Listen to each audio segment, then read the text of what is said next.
kami, kaget seluruh biaya pengobatan Adinda, pengobatan suami ibu, jadi tanggung jawab oleh pemerintah melalui Kementerian Kesehatan. Iya, musibah bu, sabar ya. Cuman kaget kita cari kerja keluarnya.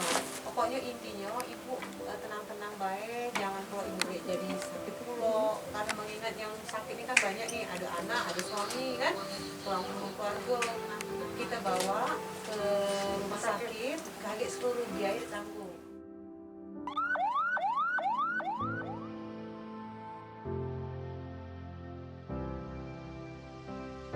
Bapak pokoknya jangan banyak pikiran Pak, ya. Bapak konsentrasi dengan apa yang Bapak ini yang alami sekarang, ya Pak ya.